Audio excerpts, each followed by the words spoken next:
Aquí da inicio el programa de opinión más influyente de la radio. Las emisoras Democracia AM y XFM presentan la revista de opinión Democracia, con la conducción y dirección de Gonzalo Rosero. No puede haber diálogo sin libertad de expresión. No puede haber diálogo sin libertad de expresión. Ella es el alma de un pueblo. Sin amilanarse. Sin amilanarse. Este Ecuador amazónico, desde siempre y hasta siempre. ¡Viva la patria! Combatiremos la corrupción. La de ahora y la de ayer. Y la que podría venir. La de adentro y la de afuera. La revista de opinión Democracia. Los temas realmente relevantes, analizados con la visión crítica del periodismo libre. Da inicio la revista de opinión Democracia, el programa en el que usted cree. Comenzamos. Gonzalo Rosero. Credibilidad incuestionable.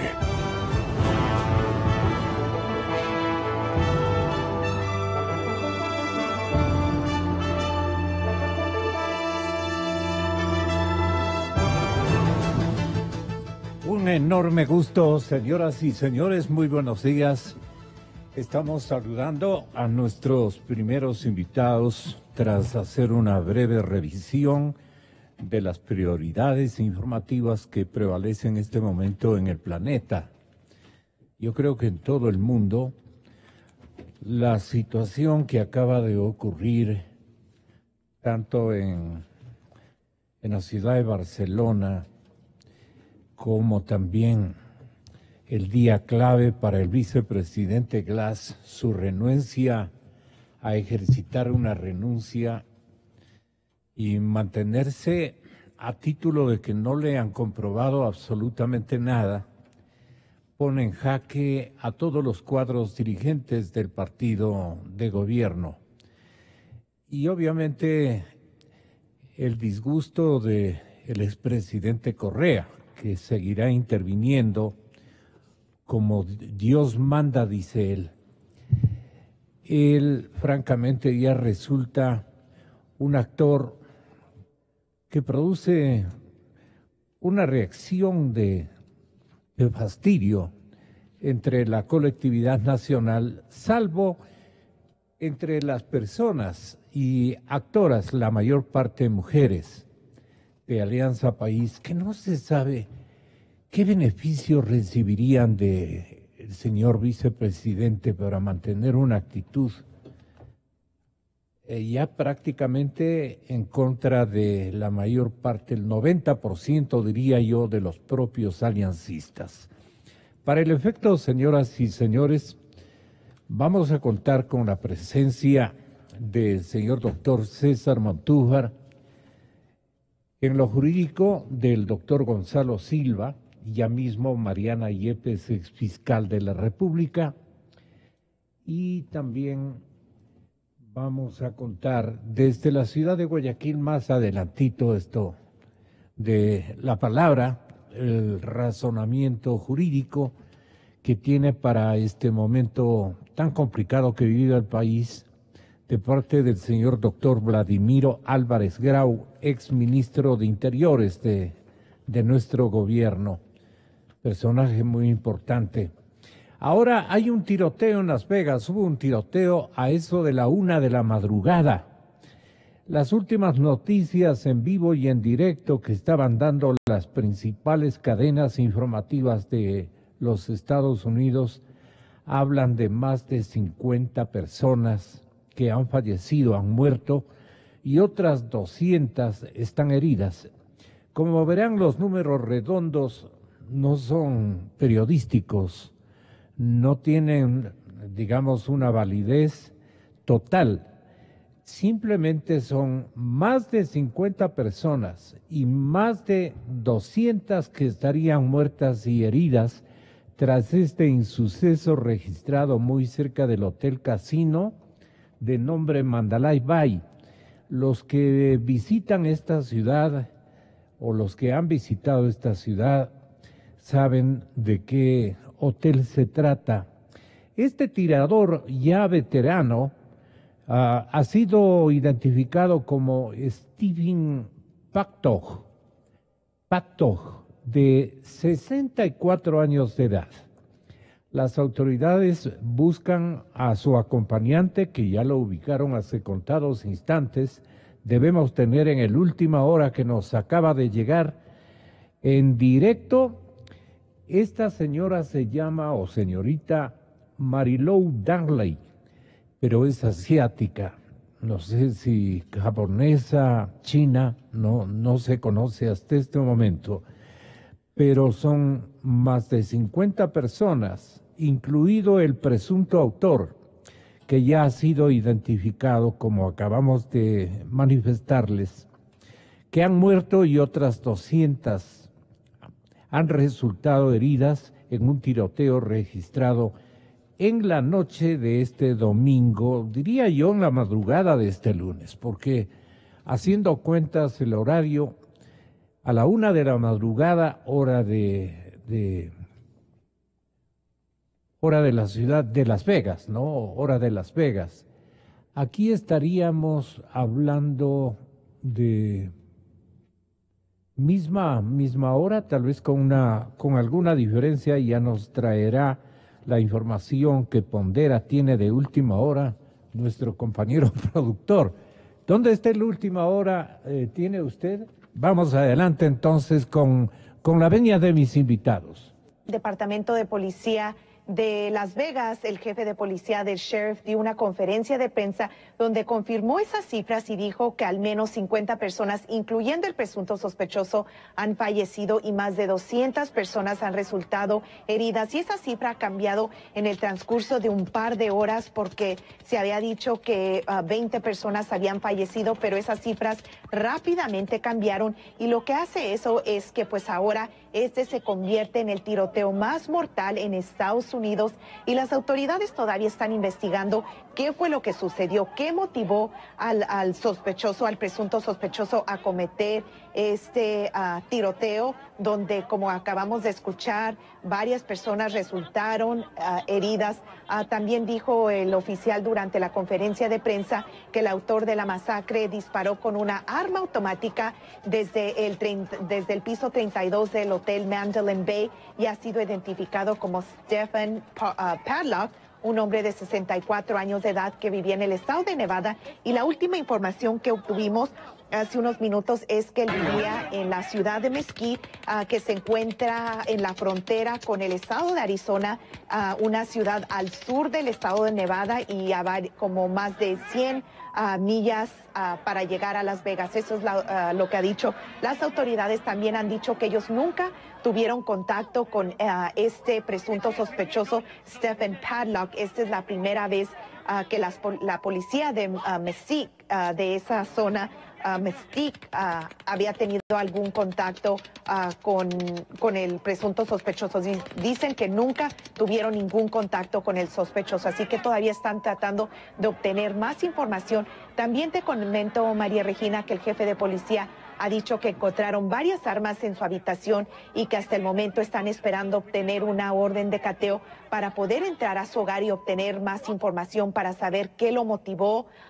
También sabemos que dijo que han localizado al acompañante del presunto atacante, que había sido identificada como una mujer asiática de nombre Marilou Darley, que era la acompañante, como acabo de mencionar, del atacante. Hasta el momento no tenemos más información de eso. Lo único que sabemos es que este trágico incidente ocurrió poco después de las 10 de la noche, hora local de Las Vegas, cuando más de 35,000 personas estaban acudiendo a un concierto de country. La policía también ha dicho que no creen que hay otros atacantes involucrados en este incidente, y durante una rueda de prensa él dijo que creen que se trata de un lobo solitario. Así que nosotros vamos a esperar que más información sale en el transcurso del día.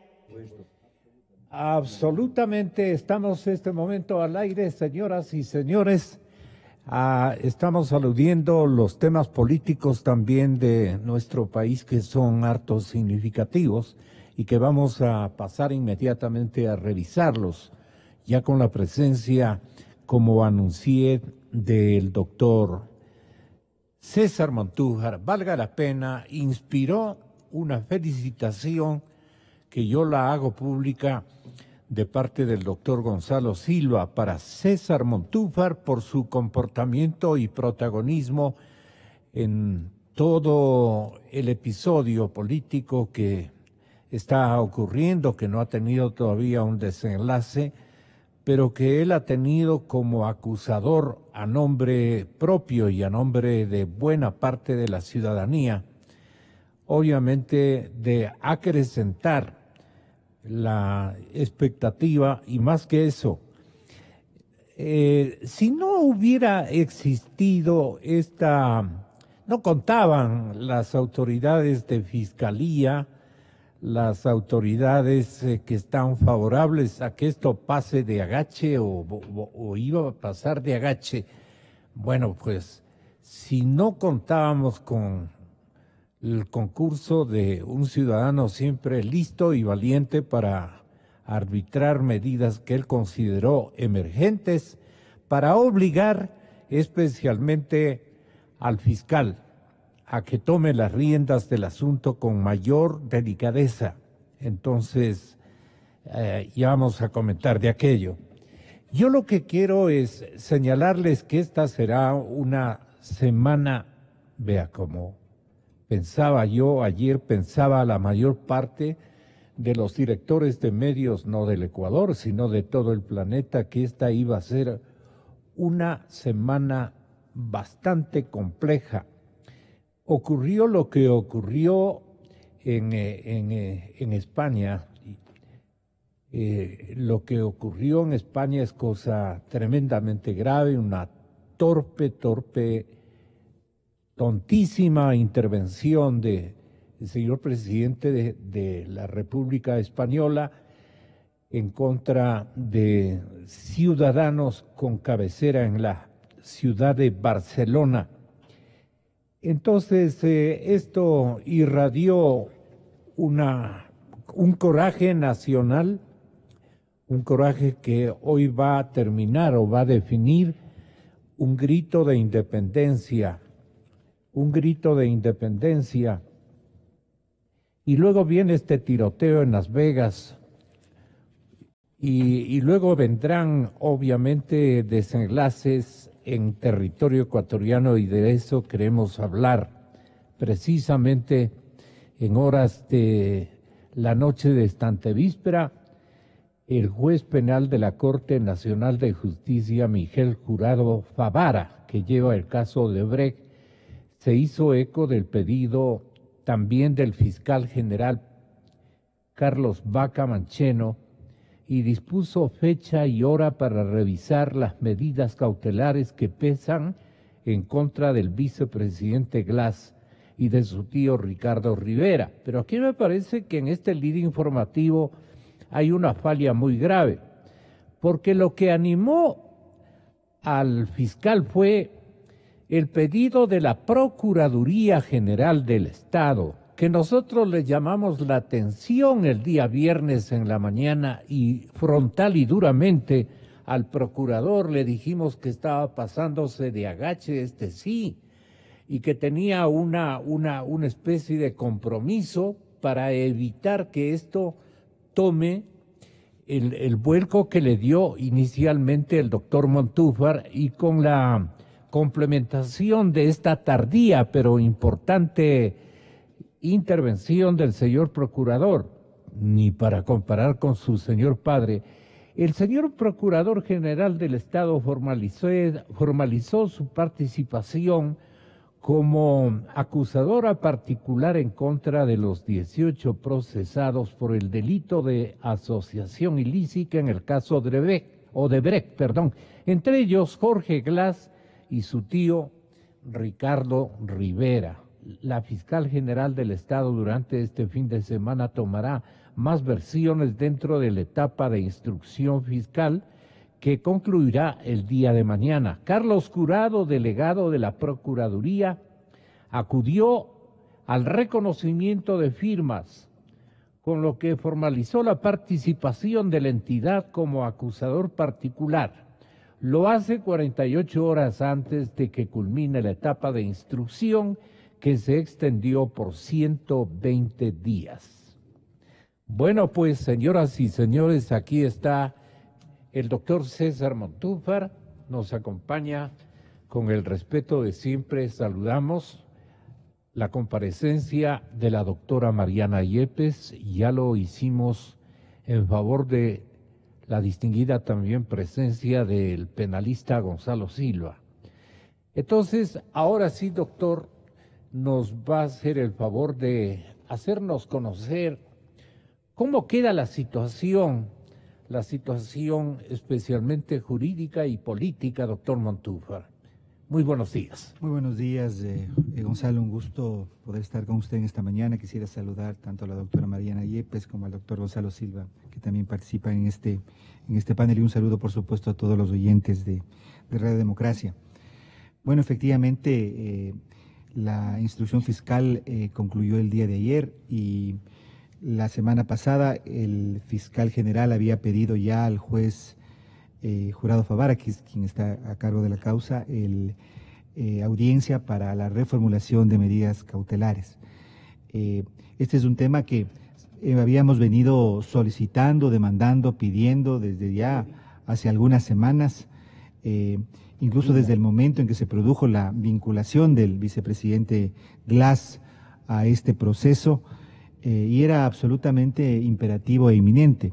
Era incluso una violación a la igualdad entre todos los procesados, del hecho de que todos los demás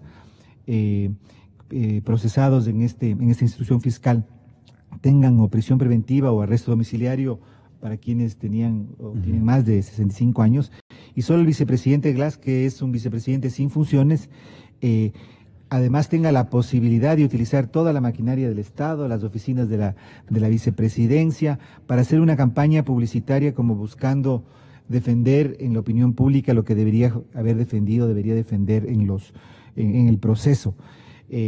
Esperamos que el día de hoy, el fiscal general formalice la solicitud de cambio de medidas cautelares, prisión preventiva para el procesado Jorge Glass, pero de todas maneras sí tenemos un sabor agridulce, porque evidentemente el delito por el que se le está acusando, a pesar de que también pedimos y demandamos la reformulación de cargos, entendemos no se va a dar. Y eso sí significa que en realidad se le está acusando no solo a Glass, sino a todos los demás en este proceso de un delito menor, cuando en realidad claramente aplica el artículo 369 del Código Integral Penal de delincuencia organizada. Aquí estamos frente a voy a utilizar esta palabra, mafia que se tomó el Estado, que utilizó los recursos públicos, dirigida, comandada por nada más y nada menos que el vicepresidente de la República, y eso evidentemente es mucho más que una asociación ilícita. Aquí estamos hablando de delincuencia organizada. Así es. Por eso pedimos la formulación de cargos. De todas formas, el día de hoy esta audiencia está solicitada solo para reformular para el cambio de medidas cautelares. Eso nos deja un sabor agridulce, un sabor un tanto amargo, pero bueno, vamos a ver qué sucede el día de hoy en la Corte Nacional de Justicia.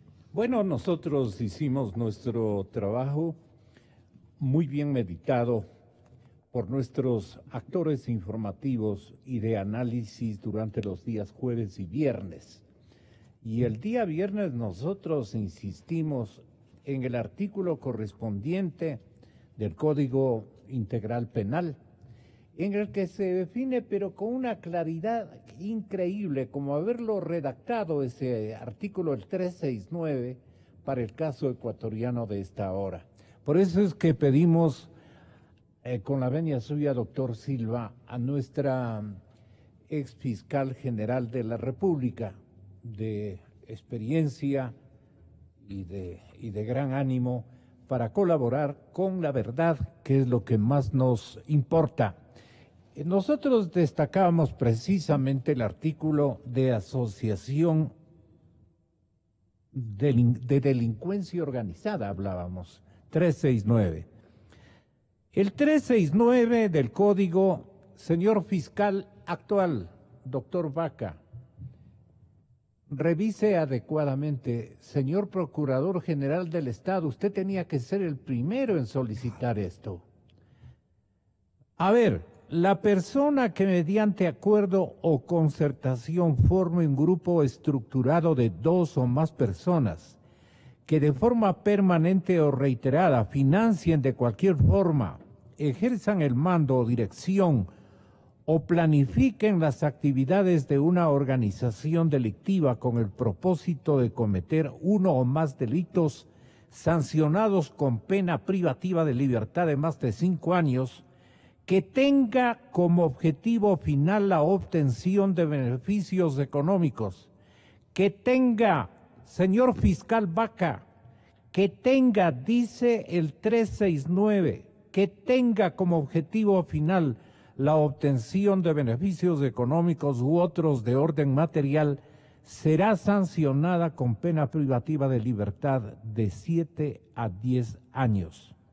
Usted menciona que entonces esto va a pasar, o sea, se va a aplicar con otro, ¿nos podría solamente ayudar con el artículo que pensaría usted va a utilizar el señor fiscal Vaca? El 370, que es justamente el 370. Es el de asociación ilícita. Asociación ilícita cuando 2 o más personas se asocian con el fin de cometer delitos sancionados con pena privativa de libertad de menos de 5 años. Cada una de ellas será sancionada por el solo hecho de la asociación con pena privativa de libertad de 3 a 5 años. ¿Cuál de las dos, el 369 o el 370, tiene, doctora Yepes, la connotación de un peculado? Bueno, la connotación de un peculado no tendría, ¿no? El artículo 369 ni el artículo 370, porque eso es un delito independiente. Antes de continuar, permítame que salude a mis compañeros del panel y a usted también, muchas gracias por haberme convocado a esta presentación. Los artículos que usted menciona se refieren a la delincuencia organizada. La delincuencia organizada tiene una contextura, digamos, no, una calificación dogmática que es autónoma, es un delito independiente. Pero yo quisiera en este punto hacer un razonamiento respecto a la configuración del hecho delictivo. Sería, y eso con relación a la historia de los hechos. Si es que son hechos cometidos antes de la vigencia de este código o son posteriores. Ayer yo había revisado con detenimiento una historia que trae el diario El Telégrafo. Y nótese que es un diario oficial, entonces habría que recurrir. Y ahí menciona algún tema en el que se hace en el año 2013, precisamente la declaración del señor Terán, quien va a ser beneficiado con un procedimiento abreviado. Y él menciona que para el caso de el proyecto Pascuales Cuenca, él ya tuvo contacto con Odebrecht y fue en el año 2013. Entonces estaríamos hablando de hechos anteriores a la vigencia de este código.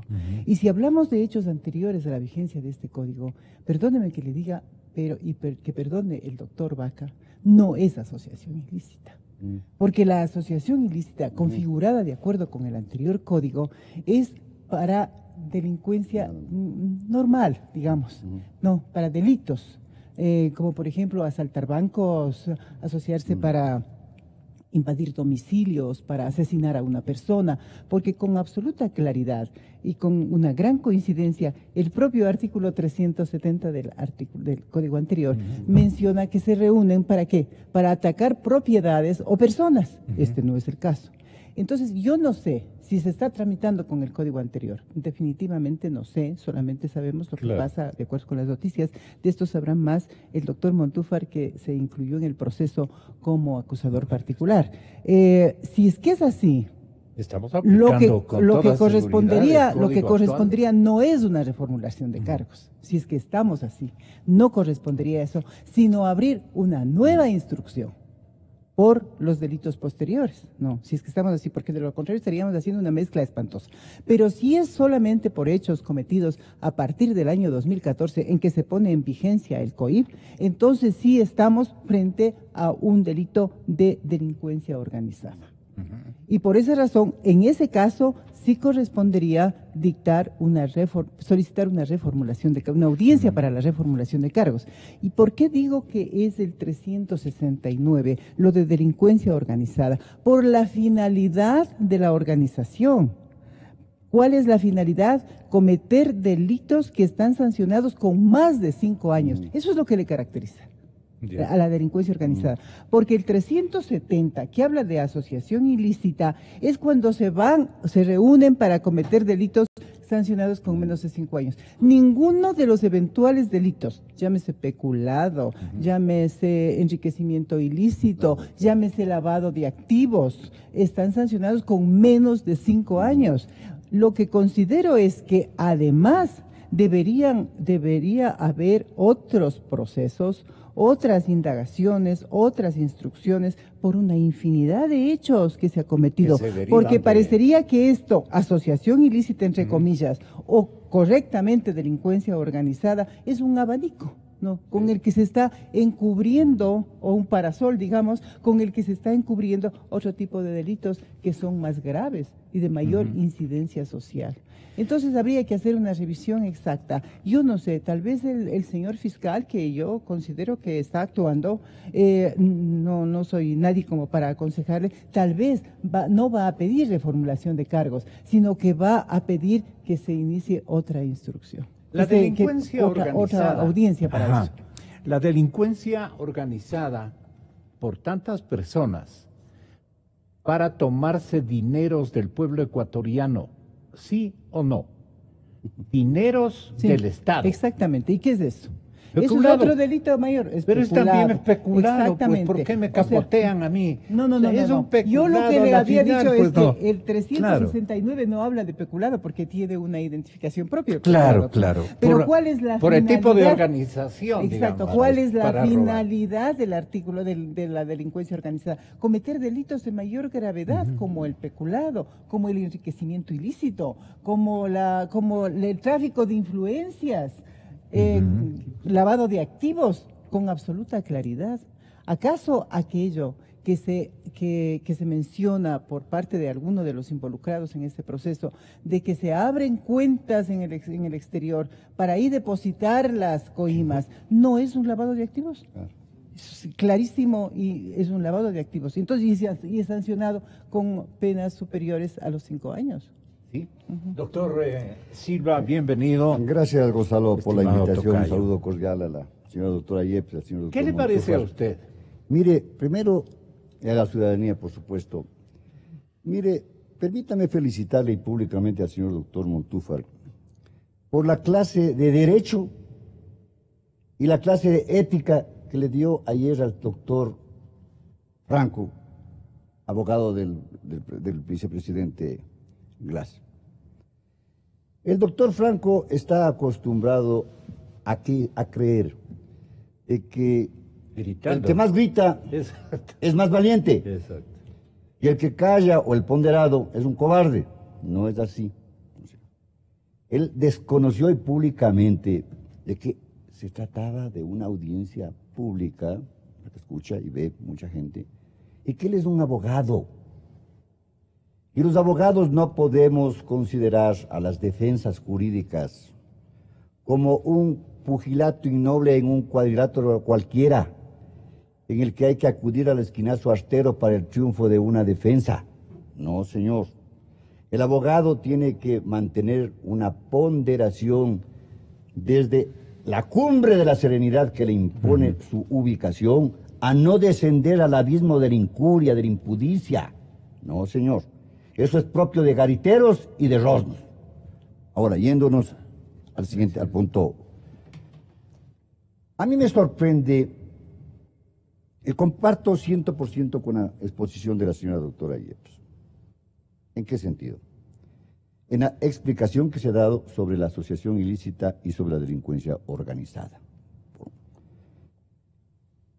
Si no hubiese una acusación particular, como la presentada por el doctor Montúfar, 10 días antes de que se termine la instrucción anterior, y se le vincule al vicepresidente, estábamos de sonrisas, no pasaba nada. Se delató y se presentó posteriormente. Y se vinculó tanto al señor Glass como a otras personas por el delito de asociación ilícita. Y bajo estas reglas se han mantenido de asociación ilícita. Hace 8 días exactamente que estuvimos aquí coincidencialmente con la señora doctora Yepes en este panel, dije yo de que este delito, si bien es sancionado como todos los delitos, por supuesto, pues no era el correcto en contra de los infractores. Y dije de que si vamos por el Código Penal anterior a que se considere sus infracciones, estaríamos con una pena de hasta 8 días de prisión o con $12 de multa. Sería una burla sangrienta al pueblo ecuatoriano. Pero menos mal, el día jueves y el día viernes antepasado, ya se publicitó los informes periciales, en los cuales se determina de que estos hechos se suscitaron también en el año 2014, en 2015 y 2016. Entonces ya no tenemos esta ventaja a la que se podrían beneficiar todos estos señores que están inmersos en estos actos delincuenciales, ¿no es cierto?, con una pena reducida hasta de 8 días, o la multa, a la que, si no, tendría que imponerse una pena del máximo de 5 años más 1/3 como autores principales en estos hechos. Mire usted cómo varió la situación. Pero también me sorprendió la presentación de la acusación particular del procurador, que lo hizo el procurador con un delegado, porque así dice la ley orgánica de la Procuraduría del Estado. Pero bien habría hecho el procurador general, él, de presentar, de acudir ante la Fiscalía y entregar la acusación particular, porque él está representando a toda la sociedad que está perjudicada por los dineros, ¿cierto? Habría hecho bien. Y luego de reconocida la firma y rúbrica, más bien habría también hecho de acudir con todo su cuerpo de la Procuraduría a solicitar, a requerir al fiscal general de que reformule cargos, porque estaba dentro del plazo para hacerlo. Pero no pasó nada. Entonces viene a mi mente, ¿y por qué no lo ha hecho? ¿O acaso tiene mucho compromiso con Odebrecht? ¿O acaso no intervino la Procuraduría en estos asuntos de favorecerle a Odebrecht y luego permitir su ingreso? O sea, es una soterrada desvergüenza de la Procuraduría, ¿cierto? Esto también tiene que conocer la ciudadanía. Bien. Entonces, ahora nos encontramos frente a ¿qué? A que se ha convocado para hoy a las 9 de la mañana la revisión de las medidas cautelares. Sin duda, el señor ministro fiscal general teme de que cualquiera de estos pájaros se vuele. Y por eso está solicitando la revisión o sustitución de la medida cautelar. En contra del señor Rivera, él está con prisión preventiva, pero está con un arresto en donde vive feliz de la vida, ¿no es cierto? Él confundió la cárcel con su lugar de libertinaje político, porque él tiene todas las canonjías que cualquier ciudadano la tiene, cuando un privado de la libertad no la tiene, no debe tenerla además de sus derechos, por supuesto. ¿Por qué razón? Porque el Código de Ejecución de Penas, que está en la parte final del Código Orgánico Integral Penal, pues prohíbe el mantener relaciones con personas particulares en el arresto domiciliario o en el arresto general, o inclusive estos medios telemáticos. Pues el señor tiene todo, gobierna con todo. Entonces, sin duda, digo yo, el señor presidente, el señor ministro fiscal... ¿Por qué dice gobierna? Pues porque estaba en relación completa con todos. Manuales. A su mandato. Pero por supuesto, entonces es público y notorio toda esta situación. Entonces el señor fiscal general dice, bueno, muy bien, esto tiene que cambiar. Este señor tiene que irse a la cárcel. ¿Por qué el arresto domiciliario? Porque tenía más de 65 años. Sí, pero es una potestad. Cuando habla del Código Orgánico General de Procesos como una medida sustitutiva, podrá, dice, disponer el juez. Podrá, no es deberá, podrá. Entonces, ahora pues, entiendo yo que el fiscal general está en esta regla y el señor doctor Miguel Favara, el ministro jurado Favara, pues revocará esa medida en respecto a Rivera, ¿no es cierto? Y ordenará la prisión para que se vaya a un centro de detención cualquiera. Una, dos, respecto al señor Glass. Es la preocupación de todos, ¿no es cierto? A Glass le impusieron una medida cautelar de prohibición de salida del país, que fue vergonzoso. ¿No es cierto? Entonces, ¿qué va a solicitar ahora el fiscal general? A más de la prohibición de salida del país, para que se presente cada 8 días, eso sería más vergonzoso. O que se le ponga un dispositivo, sí, de alguna manera. Una detención ya no correría. Tiene que solicitar la prisión preventiva del señor. ¿Y eso qué significa? Significa que tiene que irse a la cárcel porque los elementos de convicción son más que suficientes, y así lo ha dicho el señor fiscal general cuando manifiesta que existen nuevos elementos de convicción recabados durante la instrucción. Él mismo dice, el señor ministro fiscal, y por eso es lo que solicita la revisión de las medidas cautelares, ¿no es cierto? Y porque además la disposición del artículo 520.7 del Código dice, en caso de incumplimiento de la medida cautelar respecto a Rivera, ¿no es cierto?, por parte de la persona procesada, al lado del fiscal solicitará su sustitución por otra medida más eficaz, la prisión preventiva, ahí está adentro. Y contra el señor Glass, en cambio, una medida cautelar real, además de personal, además de las reales. Porque aquí no tenemos, aquí todo el mundo estamos preocupados de la pena. ¿Cuánto te pone? ¿Cuánto te lleva a dar como pena? Y la reparación integral. El monto de los dineros, y está cuantificado, pues.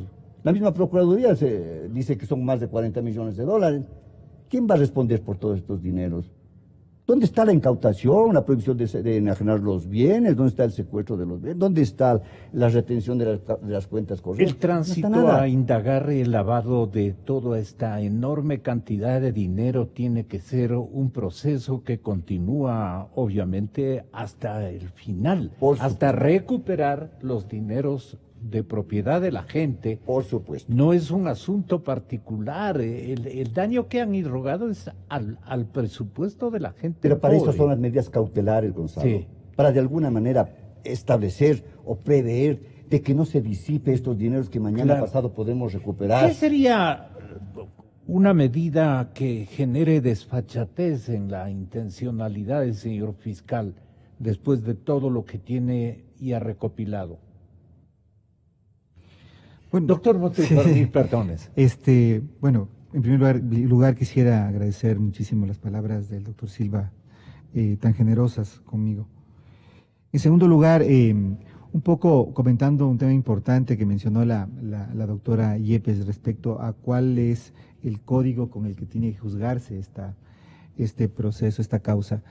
La disposición transitoria primera del actual COIP establece claramente que se juzgará con el actual, o sea, se juzgará con el anterior código los procesos que se hubieran iniciado antes de entrada en vigencia del código. Pero solo el procedimiento. El otro es principio de legalidad. César, es solamente el procedimiento. No hay más. En cuanto a la pena, es otra. Claro, pero digamos, de lo que yo tengo entendido, esta investigación previa comenzó en diciembre del año 2016. Sí. Y estaríamos frente a delitos que comenzaron en el 2011, pero que se mantuvieron hasta el 2016. Si sería continuar. Exacto. Si le daría esta característica de continuar. Pero digamos, si se configura, sea asociación ilícita o sea delincuencia organizada, lo que tengo entendido. Yo no soy abogado, estoy discutiendo aquí con eminencias del derecho penal. Son delitos que comenzaron en el 2011 y que se perpetraron, digamos, hasta el 2016. Y por eso consideraría que es del Código Integral Penal. Sí. Y creo que es importante porque tiene, como decía el doctor Silva, consecuencias respecto a la pena. ¿Cuál va a ser la pena que se va a... un tema importante que creo que vale la pena en este momento sacar al debate es el tema de la reparación. Creo que eso es muy importante. El monto que establece la acusación particular de la Procuraduría, a mi entender, es demasiado bajo. 40 millones de dólares lo que establecen de reparación integral. ¿Por qué es demasiado bajo? Porque me parece que el perjuicio, esto tiene que ver mucho con cómo se define el delito, ¿no es cierto? Pero si uno solamente se pone a calcular todas las coimas, del valor total de coimas que fueron recibidas, estamos hablando de casi más de 50 millones de dólares. Más de 50 dólares, lo que declaró el delator brasileño José Santos Filho. Si uno se pone a analizar cómo estos contratos que fueron adjudicados a Odebrecht de manera ilegal, que fueron además adjudicados en un proceso en el que la misma empresa tuvo participación en la formulación de las bases para los concursos. Y si uno se pone a mirar este mecanismo que se estableció de reajuste constante de precios, estaríamos hablando de un perjuicio para el Estado de muchísimo más. Solo en el proyecto Manduriaco, proyecto Manduriaco, sin decir que todo eso significaron contratos de reajuste de precios ilegales, pero el valor inicial de la obra y el valor final fue de más del 45%, superando lo que establece la ley en términos de cuál sería el tope de incremento de precios vía estos contratos de reajuste. Entonces yo creo que aquí hay un problema serio. Y un tercer tema que a mí me llama muchísimo la atención y quisiera escuchar también la opinión del doctor Silva y la doctora Yepes, es por qué no hubo otras acusaciones particulares. ¿Por qué, por ejemplo, SELEC, que fue directamente una empresa pública, una corporación del Estado, directamente afectado, no hizo una acusación particular? ¿Por qué Petroecuador no hizo una acusación particular? ¿Por qué Senagua no hizo una acusación particular? ¿Por qué Refinería del Pacífico, la empresa pública de refinería, no hicieron acusaciones particulares? Es decir, aquí tenemos una afectación, yo considero, de más de cientos de millones de dólares del Estado, que se ejecutó vía esas empresas, que se perpetró vía esas empresas, y la acusación de la Procuraduría tiene una reparación, a mi modo, muy baja, y las empresas directamente afectadas, las instituciones públicas directamente afectadas, no hicieron nada, no han hecho nada, ya terminó la institución fiscal y no hubo acusación particular. Entonces aquí me parece que hay una inacción, y ahí sí me parece que hay una responsabilidad directa del Ejecutivo. Una responsabilidad directa del Ejecutivo de por qué no hubo otras acusaciones particulares. Creo que de todas formas... Solamente déjeme destacar que Francisco Vergara, gerente de la Corporación Eléctrica del Ecuador, la CELEG, presentó antier a la Fiscalía una denuncia de investigación por el caso de Odebrecht. Esto luego de que el delator de la constructora brasileña José Conceição Santos declarara que se pagó 6.500.000 en calidad de coimas para que se modifiquen los documentos precontractuales a fin de lograr la adjudicación del proyecto eléctrico Manduriaco. Ahí nomás hay $6.5 millones.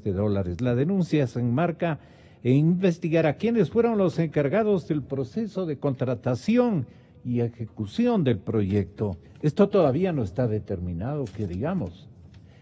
Solamente ese agregado, doctora Yepes. ¿Qué le parece la reflexión que formula César Montúfar de que esto es gigante? Todavía no tenemos una idea exacta de los montos que Fiscalía tiene que, a la final, reunirlos, acoplarlos, para consolidar, digamos, la responsabilidad de la gente que estuvo metido en esto, ¿no?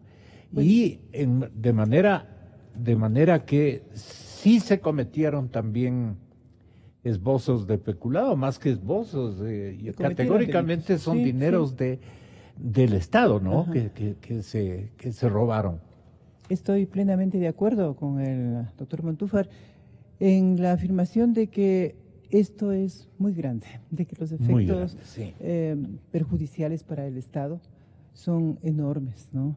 Sí. Y no solamente en este tema que estamos conociendo y que la Fiscalía ha investigado, tiene muchos elementos y que va a solicitar quizás la diligencia ya para la presentación del dictamen y sustentación de ¿no? Porque concluyó la etapa de instrucción en este tema, pero hay otros que apenas hemos estado y estamos hablando y estamos conociendo sobre el tema eléctrico, sobre el tema de petróleos, ¿no es cierto? No más, no. Pero, ¿qué hay en los otros temas? ¿Cómo en cuáles? Porque sabemos carreteras, por ejemplo, construcción de hospitales, minería. ¿Qué hay en eso? Todo tiene que ser objeto de investigación. La denuncia presentada que usted menciona necesitamos ahora, unos 3 fiscales. Sí, bueno, el fiscal tiene suficiente número de fiscales que trabajan junto con él y que están cada cual especializado en el tema y están Pero coordinar ¿no? tanta... Sí, es muy difícil, ¿no? Yo creo que yo tengo 2 temas que me parecen importantes. Primero, el que usted menciona, el de la denuncia presentada por el gerente de Select, ¿no? Señor Vergara.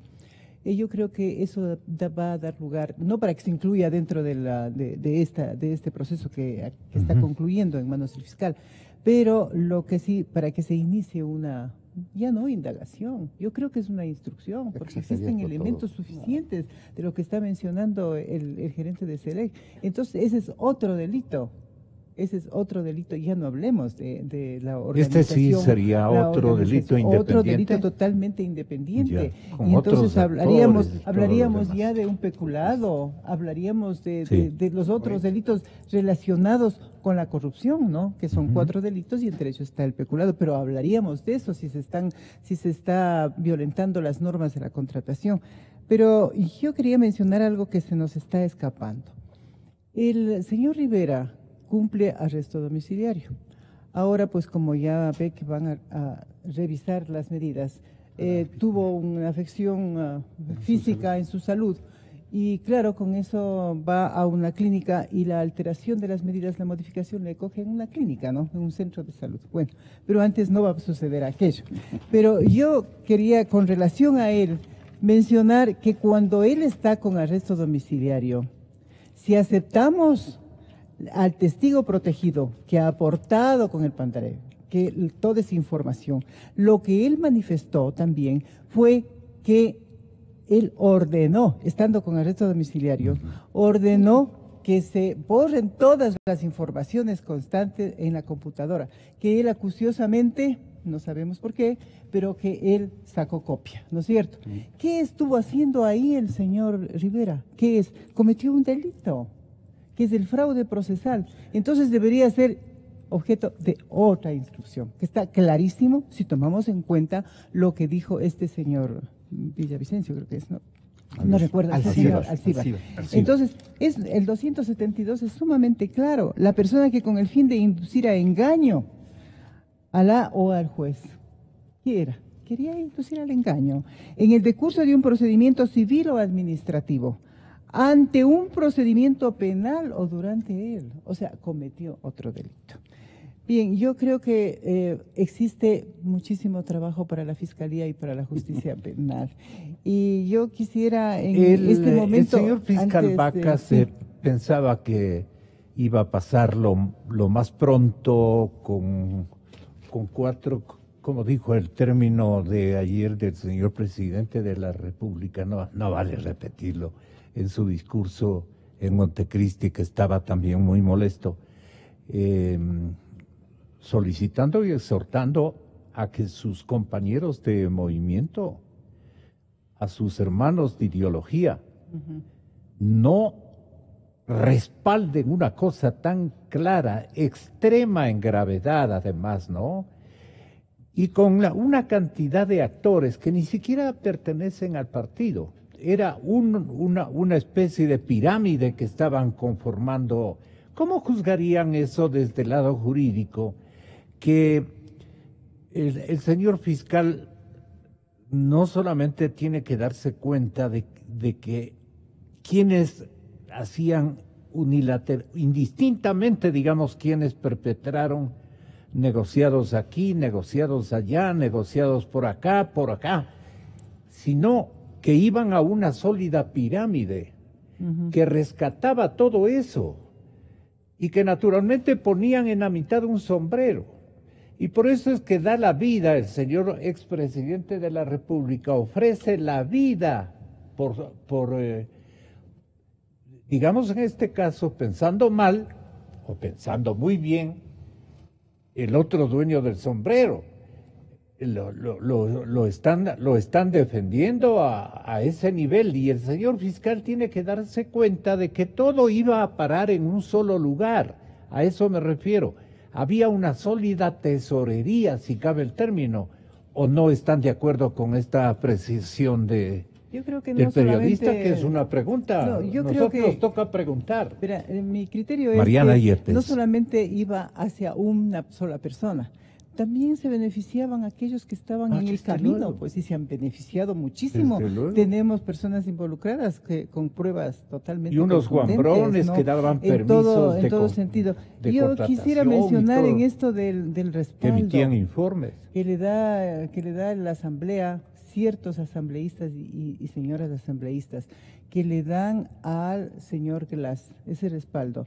Y ellos hablan de independencia y que dejemos a los jueces que lo juzguen, dejemos a la justicia que juzgue independientemente. No es una ruptura de la independencia el momento que un órgano del Estado tan importante como es la Asamblea, que ahora se denomina Asamblea Constituyente, no es eso una intromisión en la justicia, al darle un respaldo, o sea que estamos hablando, teniendo doble discurso. ¿Por qué no dejan de dar respaldo y dejan que la justicia actúe? No, yo quiero en este momento que desde hace rato quería decir, el doctor Montúfar tuvo una actitud valiente al presentar la acusación particular.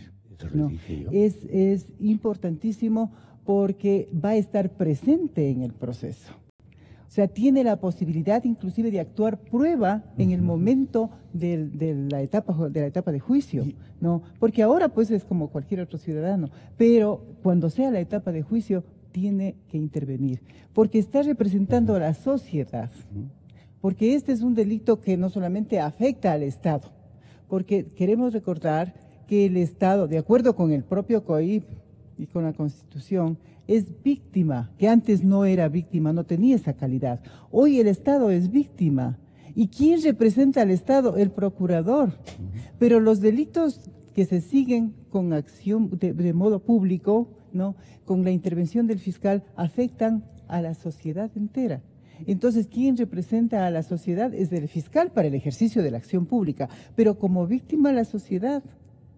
Me parece perfecto que el doctor haya comparecido. Y entonces va a tener la oportunidad de actuar prueba. Y esto me vincula inmediatamente a la reparación de los daños. Claro que hace falta una normatividad para la reparación de los daños, específica, una normatividad para la terminación del dominio, etcétera. Todas esas leyes hacen falta todavía, ¿no? Que ya se pensó en la época en que yo estaba de fiscal y presentamos un proyecto de la terminación del dominio, pero no hubo eco, se guardó. Luego vino otro fiscal, que fue el doctor Pesantes, y él revivió el asunto, pero tampoco hubo eco, ahí quedaron las cosas. Pero la propia Constitución y el COIP, en el artículo 77, si mal no recuerdo, habla de la reparación integral. Y la reparación integral es aquella que surge de una sentencia condenatoria obligatoriamente a quien es víctima. Entonces, sí, lo importante sería en la etapa de juicio presentar todos los daños ocasionados para que se cuantifique, para que la víctima, que es del Estado, pueda recuperar y se ordene a ellos la reparación integral. Doctor Montúfar, en cumplimiento de nuestras obligaciones, los periodistas tenemos que ubicar algunos vacíos, presumir de algunos incumplimientos de obligaciones como la del procurador García, que notará la ciudadanía, no se presenta como tal. Él delega esta circunstancia, es decir, estaba pactada así el disimulo de esta cosa. No contaban con su intervención, doctor Montúfar. No imaginaron que iba a haber una persona, un ciudadano que con arrestos, con ñeque, digamos, les presente un pedido de acusación particular. Y como iba a salir tan feo, tan con dedicatoria a favor de, el señor fiscal no tuvo más que aceptar eso. En eso fue sagaz, inteligente y súper bien intencionado, hermanado con el deseo de los ciudadanos, la intervención de Montúfar.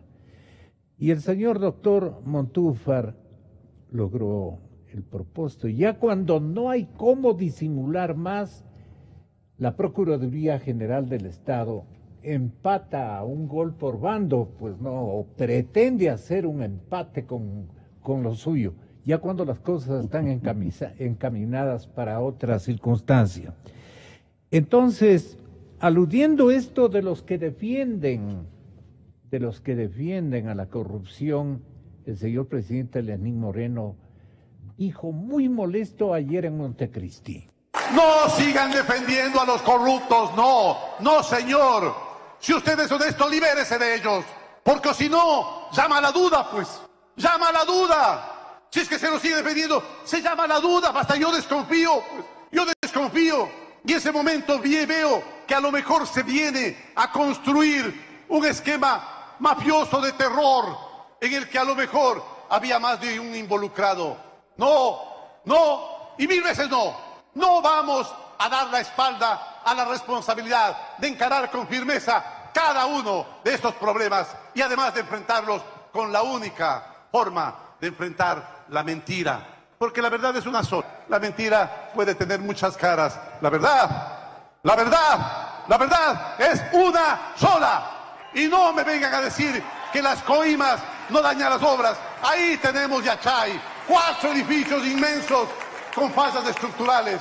Ahí tenemos Yachay, donde milagrosamente, porque eso suele ser, aquí es el país mágico, ¿no? Tanto conversamos de este tema algún momento con Gabriel García Márquez. Es un país mágico en el cual el metro cuadrado de hormigón que cuesta $180 en el mercado se convierte, seguramente por el talento que se quiso crear, se convierte de 186 a 380 el metro cuadrado. Y como el sinvergüenza seguramente ya pagó, le importó un bledo que además esté mal hecho. Y en este momento tenemos 4 inmensos edificios de Yachay con fallas estructurales que no hay cómo seguir su construcción.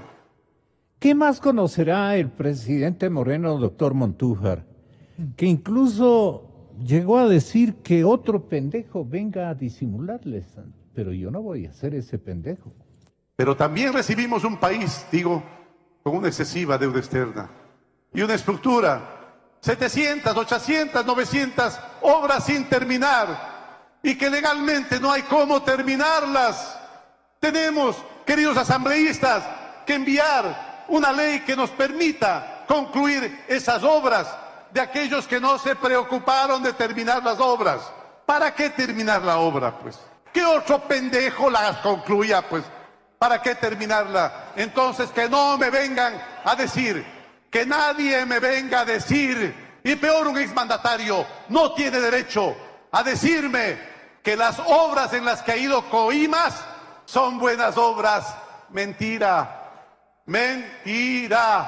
No estoy diciendo mentiroso, mentira. Porque a mí no me gusta hablar de la persona, sino de las actitudes. Mentira. ¿Por qué?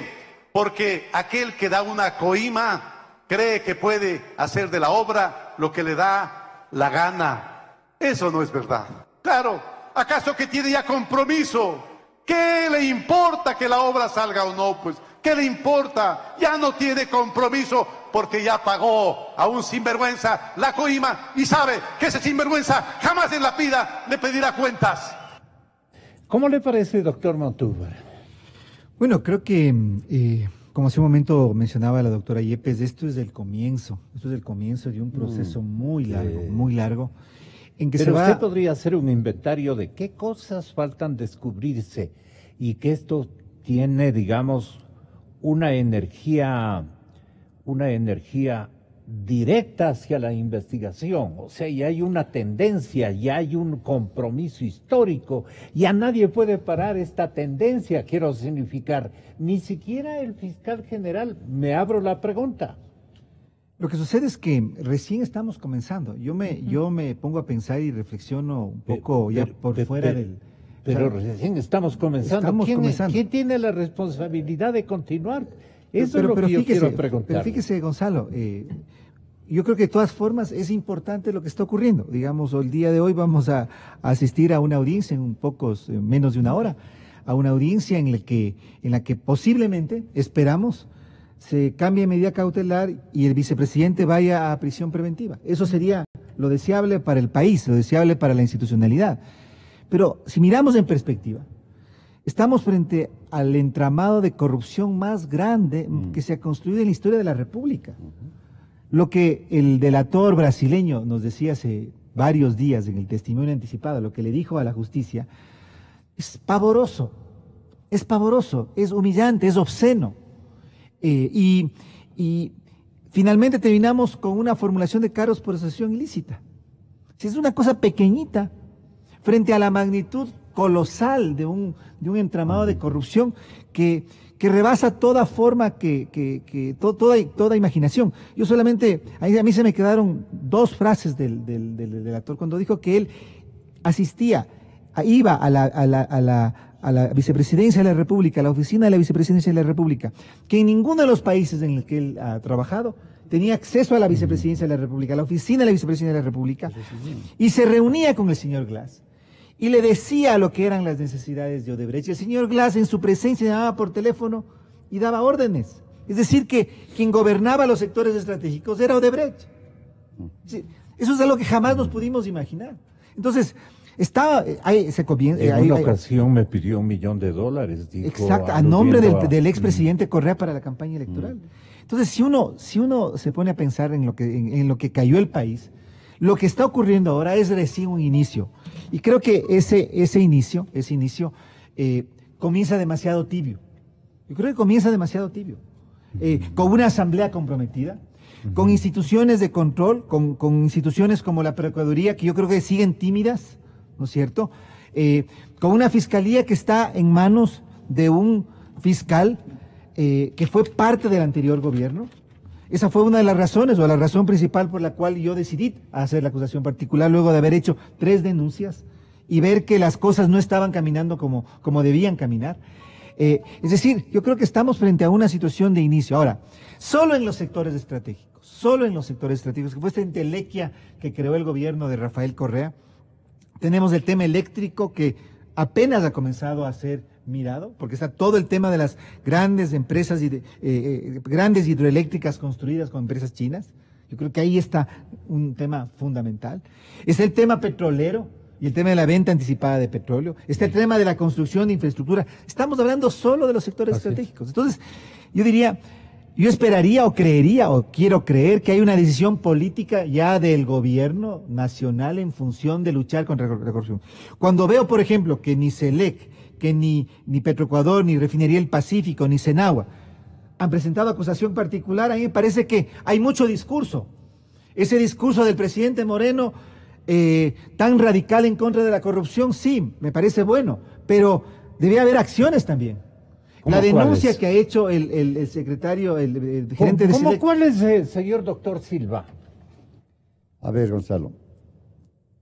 Primero, con la presentación de la acusación particular del procurador del Estado, al menos ya se van a dividir responsabilidades con el doctor Montúfar, ¿no? Según las amenazas del doctor Franco, que les va a obtener. Él aseguraba de que el fiscal general no va a acusar y que las acusaciones deberán declararse calumniosas y temerarias. Sí. La pregunta vino, además, la intervención de la Procuraduría. Pues si no es pública y notoria, es tan tibio ese escrito. Porque el procurador o bien pierde la mayoría de las causas, o empata, como dijo usted, o se allana. Es lo único que ha hecho. Entonces, no tiene mucha trascendencia y así no va a manejarse en la etapa del juicio. Por un lado. Por otro lado, aquí existen delitos de cuantía mayúscula, no solamente en punición, sino en reparación, ¿cierto? Se cometió errores desde el inicio y ¿sabe por qué, Gonzalo? Porque ya no le acusaría yo al ministro fiscal actual, le acusaría al anterior. Porque los fiscales, y la doctora Yepes está aquí presente, manejan estrategias para todas las causas y más cuando son de connotación pública. Aquí estaban frente a una organización delictiva en la cual era necesario ir al vórtice de cuál mismo es el perjuicio y cuáles son los delincuentes responsables de todos estos hechos. Y de esa manera se habría obtenido un mejor beneficio. Hace meses dije yo, ya hablé de la delincuencia organizada y hablé del peculado. Porque a través del peculado se podrían haber obtenido, ¿no es cierto?, o recabado otras causas subsiguientes para demostrar cómo se dilapidaron, cómo se robaron nuestros dineros, ¿no es cierto? No lo hicieron. Entonces ahora nos encontramos que unos manejan cohecho, otros manejan doble cohecho, otros enriquecimiento ilícito, otros lavado de activos, otros peculado, otros delincuencia organizada. ¿Qué quiere significar estratégicamente eso? En que debió planificarse.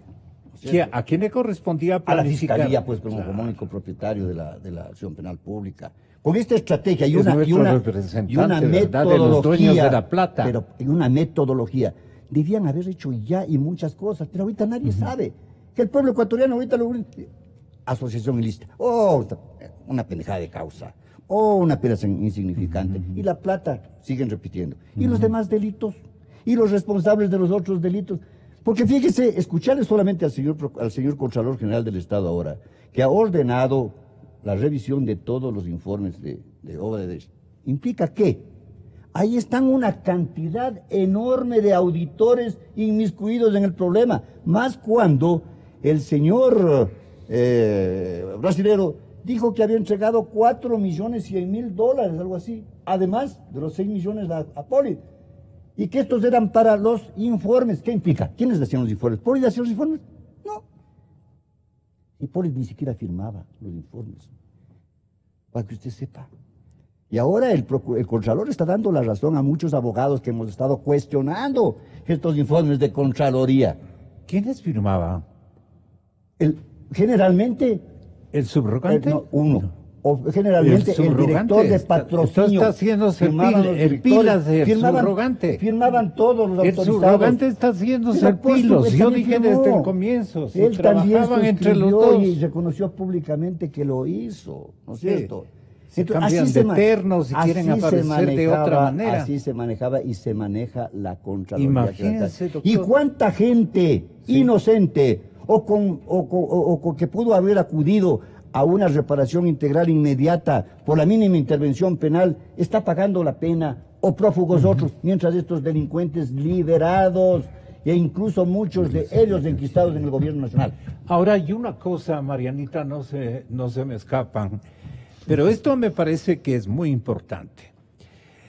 El señor vicepresidente Glass, vicepresidente de la República hasta este momento, llega al cierre de esta instrucción insistiendo reiteradamente que no hay pruebas en su contra, Si el diario El Universo ubica así ayer un titular, un despliegue gigantesco, es porque está solicitando a gritos precisamente de que señalen las pruebas. ¿Quién tiene que señalar las pruebas? ¿El señor fiscal? ¿El señor procurador? ¿El doctor Montúfar? ¿Quién tiene que...? El doctor Montúfar ha cumplido con su obligación hasta donde la ley le permite a él. Lo propio ha hecho a regañadientes el pilas del doctor García. ¿Quién más? Ahora le corresponde al señor fiscal establecer todo lo que ha señalado. Hoy le compete hacerlo. Exfiscal Mariana Yepes, tenga la bondad. Bueno, yo creo que el doctor Montúfar ha cumplido una función de un buen ciudadano, responsable, y a él no le corresponde presentar las pruebas. Pero si tiene pruebas, las presentará en su momento, que es la audiencia. Ahí es donde se presentan las pruebas. ¿Cuándo es la audiencia? Perdone. Déjeme que vayamos por orden. Esta es una etapa del proceso penal que es netamente investigativa y cuyo responsable y director es el fiscal. Entonces el fiscal recopiló todo aquello que no se llaman pruebas sino elementos de convicción. Y no se llaman pruebas porque todavía no se presentan ante el juez, ni son producto de un debate procesal donde se depura el ejercicio, ¿no? Y entonces ahora tiene un conjunto de elementos de convicción a los cuales hemos accedido todas las personas por los medios de comunicación. Hemos podido acceder. A lo mejor no son todos los que hemos podido conocer, por ejemplo, lo que constaba en los CDs enviados por la Embajada Americana. No sabemos nosotros, ¿no es cierto? Porque concluyó el tiempo, me parece que el sábado, para que se presente el informe, el perito correspondiente. Entonces, hoy lo que hace el fiscal, al cerrar la instrucción, lo que hará en esta semana, pedir que se señale una audiencia para presentar su dictamen, para sustentarlo, y ahí él enumera las pruebas que presentará. La otra parte solicitará, como el doctor Franco Loor, que dice que eso es nulo. Eso tendrá que alegar en la audiencia de sustentación del dictamen para pedir la exclusión de las pruebas que considere que son ilegales, y eso analizará el juez si eso no es correcto, que se eliminen esas pruebas. Bueno, pero entonces la prueba que le corresponde presentar es al fiscal, porque el fiscal tiene que sostener si es que va a presentar un dictamen acusatorio en esta diligencia que va a pedir después del cierre. Ahí tendrá que mencionar un cambio en las medidas lo que él hace, además. Sí, pero lo que él hace en este momento es evaluar su propio trabajo. Realmente, técnicamente, el dictamen fiscal es una evaluación, una autoevaluación de lo recopilado. Pero como también puede presentar el procesado algunos elementos de convicción que desvirtúen, él evaluará todo y en su función de imparcialidad revisará lo que tiene de acusación y lo que tiene presentado el otro como defensa, ¿no? Y entonces en esas circunstancias emitirá su dictamen, sustentará su dictamen. Luego viene, si es que el juez considera pertinente, abrirá la etapa de juicio, ordenará que se abra la etapa de juicio con un auto correspondiente. Lo que sí creo que es una estrategia que no alcanzo yo a comprender mucho, proveniente del fiscal general, es que haya solicitado una revisión de medidas ahora, cuando que va a tener lugar cuando está cerrada la etapa de instrucción. ¿Por qué no esperar a que el auto de llamamiento a juicio? ¿Por qué no esperar la resolución, o sería, la terminación de la instrucción y la audiencia de sustentación de su dictamen, donde ahí puede solicitar esto? Entonces debe ser una estrategia especial. Debe estar conociendo, como aquí se dijo, una estrategia especial que perjudique no, perjudicar no, pero a lo mejor para asegurar, no para perjudicar, sino para asegurar la presencia de los procesados dentro del proceso. Podría ser, pero también podría estar solicitando otras medidas, o sea, modificándola, porque no solamente es revisar esa, sino pedir otra, y tal vez sería aquella de carácter económico, ¿no? Que sería, creo que eso debió haberse dictado inicialmente, como son las prohibiciones de enajenar, la prohibición de movilización de cuentas. Podría ser que conozca exactamente que hay peligro de que eso se pierda, y como también es obligación del procesado y después sentenciado, si es que se da esa situación, es de pagar los daños ocasionados por la reparación integral, a lo mejor tenga esa estrategia. Yo creo que sí, las investigaciones tienen que hacerse con estrategias y a ver por dónde caminamos, ¿no? Pero hablando no quiero dejar este asuntito de lado, hablando del destape de toda la corrupción, de que ahora tenemos varios delitos dentro de un... puesto el nombre, destape, ¿no? Sí, dentro de una, como quien dice, dentro de una caja hemos puesto un membrete que dice asociación ilícita, no, pero eso debe derivar otros procedimientos, ¿no es cierto? Otras instrucciones, otras personas involucradas también y delitos mucho más graves. Pero yo había notado, y siempre tuve pendiente, no podía comprender exactamente cómo está pasándose este asunto. Uno de los gerentes, un gerente de una empresa de telecomunicaciones, salió a la prensa, hizo declaraciones de él, que creó una empresa offshore, ¿no? Con el tema de los papeles de Panamá, había una empresa, esta empresa de telecomunicaciones creó otra empresa offshore, y esa compañía tuvo la audacia de entregarle como una chequera al señor Rivera, ¿no? Y el señor Rivera venía gastando libremente eso, quizá por la vinculación con las empresas de telecomunicaciones. Y está la situación que este gerente de la empresa tiene un saldo en esa cuenta de 2 millones que pone a disposición del Estado. Eso no será lavado de activos. Hemos escuchado bastantísimo y ¿no será que ahí debería de intervenir también la Fiscalía? ¿No? A ver cómo, Claro, a quienes porque nomás ha pagado, es a quienes clarísimo ha el delito ubicado en otras cometido, ¿no? cuentas. Y el tema de Los premios, pues. y el tema de Yachay. ¿Cómo y distribuyó el los tema premios, sí, dice usted, exactamente, ¿no? Es un lavado de activos. Claro. Porque sucede que el tema de Yachay también me preocupa. A ver. Porque sucede que nos hemos quedado en las declaraciones, ¿no?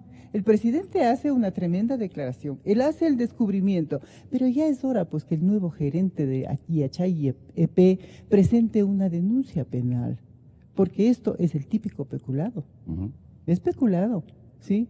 Entonces se le permite Contra Rodríguez a este señor Rodríguez, que era gerente de la gran empresa Yachay, gran por la cantidad, por el dinero que manejaba, por la cantidad de Pero gente si que de tenía. este Rodríguez ya se Entonces, hablaba hace ¿por qué fechas? se le permite que él dé declaraciones públicas en lugar de ser investigado en la fiscalía? Ya debería estar siendo investigado en la fiscalía él.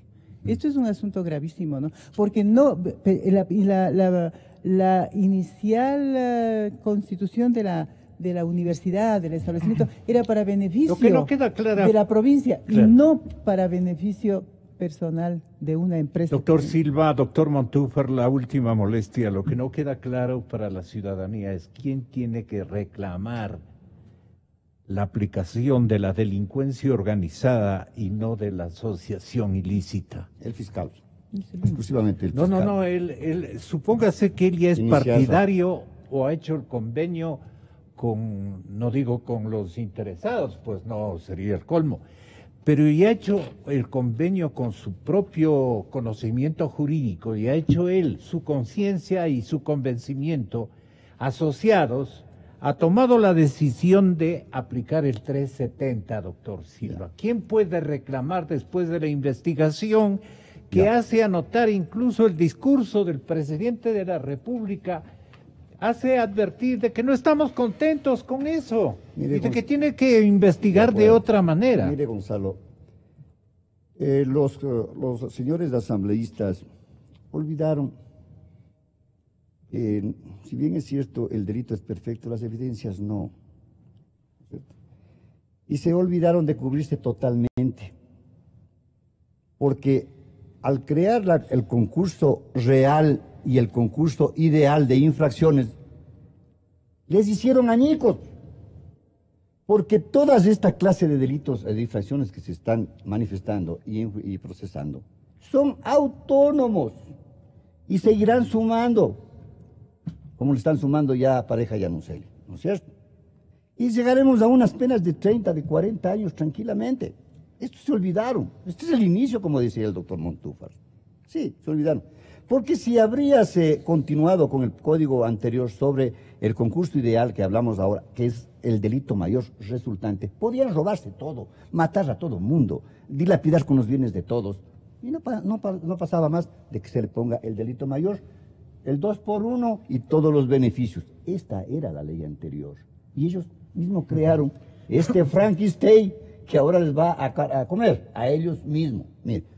Por otro lado, las pruebas. Existen ya pruebas, Gonzalo. ¿O acaso el testimonio del señor brasilero no es prueba? Es un testimonio anticipado, oral, público y contradictorio. Ahí está la prueba. ¿O acaso todas las peticiones de los señores de los procesos abreviados no constituyen prueba? Son pruebas. Ya están las pruebas practicadas.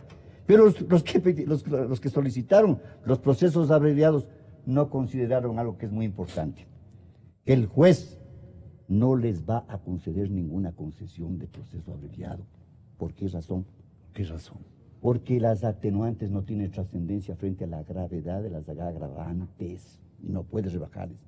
Y porque los procesos abreviados tienen la obligación de reparar los daños y perjuicios, o sea, la reparación integral. Entonces, supongamos que el señor ¿Es una uno de ellos... tradición o señala el COI? El COI establece claramente en 470, por ahí está. Entonces, la reparación integral. Supongamos que uno de las personas, de los personajes dice, yo me someto al proceso abreviado, yo recogí estos 5 millones de dólares y repartí de esta manera. Él tiene que devolver los 5 millones de dólares. Solamente así se procesaría. Pero digo yo no. ¿Por qué? Porque es el Estado el perjudicado, Gonzalo. Y no va a ser el mismo Estado, a través de su Constitución, la que favorezca toda esta clase de beneficios o canonjías a quienes han perjudicado al Estado, ¿no es cierto? Sería incongruente Y la incongruencia es un principio que tiene que ser respetado. Por consiguiente, Gonzalo, yo estimo de que la situación recién ha comenzado.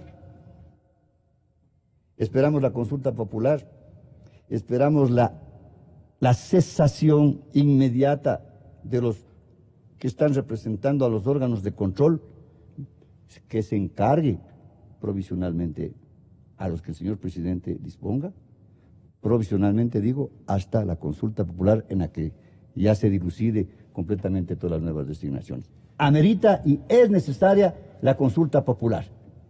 Doctor Matúfar. Sí, Gonzalo, yo creo que hay varias cosas muy importantes. La primera, creo que es importante insistir en que, siendo delincuencia organizada, y creo que conceptualmente ese es el delito por el que se debería acusar, el fiscal optó por la vía de la asociación ilícita. Y creo que eso marca una línea que va a pesar durante todo este proceso.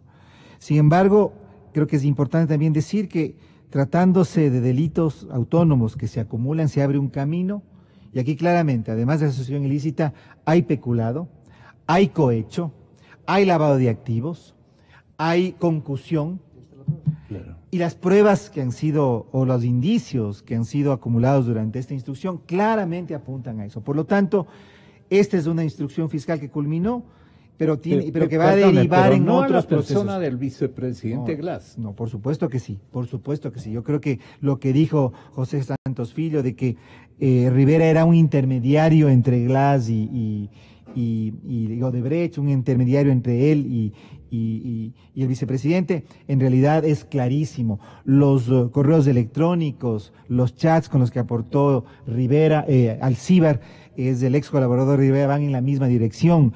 La información aportada por el Departamento de Justicia de Estados Unidos, que no es otra que lo que la empresa Odebrecht le entregó a Estados Unidos como trabajo de este Departamento de Operaciones Estructuradas, este Departamento de Coimas, que creo. Todos esos indicios apuntan hacia el vicepresidente. Por lo tanto, este es un inicio, habrá otros procesos y seguirán acumulándose las penas. Entonces esperamos que si hay justicia en el Ecuador, tengamos penas de 30, 40 años, porque es así lo inmenso del perjuicio que se ha causado al Ecuador. Y tercero, sí, Glass estuvo ahí. Glass fue el cabecilla de esta operación. Hay que decirlo con todas las palabras. Pero a él le puso otra persona en ese lugar. ¿Quién es? Él fue ministro, él fue el encargado de los sectores estratégicos desde el día 1 del gobierno de Rafael Correa. Y si él estuvo en esa posición fue porque alguien le puso en esa posición y se llama Rafael Correa Delgado. Ejecutivo. Y entonces esta investigación tiene que concluir en el exmandatario. Por eso, allá va toda la investigación. Es que no podría ser posible, que todo esto habría ocurrido sin que el expresidente Correa ni siquiera hubiera conocido. O sea, sabe Entonces, que yo creo también que era dueño del sombrero. Por eso es que es tan importante la definición del delito, asociación ilícita, y yo creo que es delincuencia organizada. Aquí tuvimos una mafia que se apoderó del Estado para delinquir. Por lo tanto, me parece que hay que tener presente ese proceso. Esperemos que el día de hoy tengamos una decisión clara, una petición clara del fiscal, y que el juez jurado Favara atienda esa petición conforme a lo que dice la ley, sin persecución política, porque aquí no hay persecución política alguna. Y creo que en el Ecuador, ojalá el día de hoy marquemos un paso. Yo creo que es insuficiente, es pequeño, pero un paso al fin sobre el cual tenemos que avanzar. Muchísimas gracias a todos. Muy buenos días, señoras y señores. Mañana estaremos con más novedades. Ahora viene la parte económica, por la que también apareció muy indignado el señor presidente de la República. He invitado a Marco Flores, al señor economista Washington Herrera y al economista Alfredo Vergara. Impuesto al patrimonio incluso ya está sonando un proyecto entregado al señor presidente Moreno por parte del bloque de Alianza País. Pero qué graves están las cosas en perspectiva. Aclaremos con importantes ciudadanos que dominan el área económica. En la aplicación Exa Ecuador usted puede